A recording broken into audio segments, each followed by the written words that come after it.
उज्जैन के विश्व प्रसिद्ध महाकालेश्वर मंदिर के दर्शन के लिए खेल, युवा और सूचना प्रसारण मंत्री श्री अनुराग ठाकुर उज्जैन पहुंचे। दरअसल वे इंदौर में चल रहे प्रवासी भारतीय सम्मेलन में हिस्सा लेने आए थे। इस दौरान वे उज्जैन के श्री महाकालेश्वर मंदिर दर्शन के लिए पहुंचे। उन्होंने महाकाल लोक की भव्यता और सुंदरता की सराहना की और फेज 2 के निर्माण के लिए शुभकामनाएं दी। उन्होंने कहा कि महाकाल लोक बनने के पहले जो लोग यहाँ आए थे, जिस स्थान पर पहले सकरे रास्ते, मिट्टी और पॉल्यूशन हुआ करता था, वो आज इतने सुंदर रूप में निखर गया है। ये देखकर सब हैरान हो रहे हैं। निरीक्षण करते हुए उन्होंने कहा कि महाकाल लोक का भारत में बनना हम सभी के लिए एक गौरव की बात है।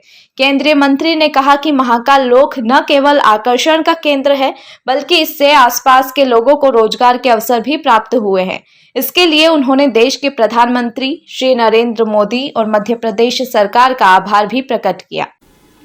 भारत के गौरवशाली इतिहास पर हर भारतीय को गर्व होना चाहिए और कहीं ना कहीं पिछले 8 वर्षों में प्रधानमंत्री नरेंद्र मोदी जी ने हमारे श्रद्धा के स्थानों को, चाहे सोमनाथ धाम हो, काशी विश्वनाथ धाम हो, केदारनाथ धाम हो या महाकाल लोक हो, इसका जो भव्य और दिव्यकरण किया गया है। और मैं तो कहता हूँ ये आस्था के केंद्रों को अब अर्थव्यवस्था के केंद्र भी बनाया गया है।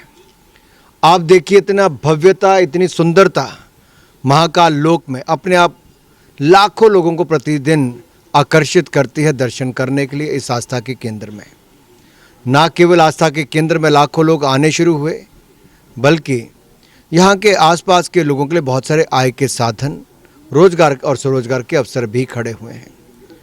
तो जहाँ एक और हमारे गौरवशाली इतिहास पर हमें गर्व करने के लिए कहा, वहीं पर आस्था के केंद्रों को और समृद्ध और भव्य भी बनाने का काम किया गया। और मैं कहूँगा अगर आप एक एक काम को देखेंगे कितना बारीकी से किया, उसके पीछे आपको बहुत ज़्यादा समय चाहिए यहाँ पर उसको समझने के लिए। ये केवल म्यूरल नहीं है, इस एक तस्वीर के पीछे भी बहुत कुछ कहते हैं। तो मुझे लगता है वो जानकारियाँ जो हिंदू धर्म को जानते हैं उनको तो है ही, जो नहीं भी जानते उनके लिए बहुत बड़ा अवसर है, जहाँ भगवान महाकाल के दर्शन, भगवान शिव के दर्शन करने का, उनका आशीर्वाद लेने का। वहीं पर ये हमारे पास मध्य प्रदेश में ओंकारेश्वर हो, महाकाल लोक हो, ऐसे बहुत सारे स्थान हैं जो अपने आप में एक आस्था के केंद्र भी हैं और लोगों को आकर्षित कर रहे हैं।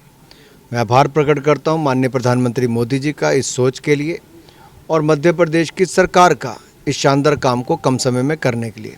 अब जब इसका दूसरा फेज़ भी बनकर तैयार होगा तो आप देखिए कितना लंबा, ये लगभग 1.5-2 किलोमीटर का आपका पूरा अमृतसर के आसपास प्रीमाइसेस बन गए हैं।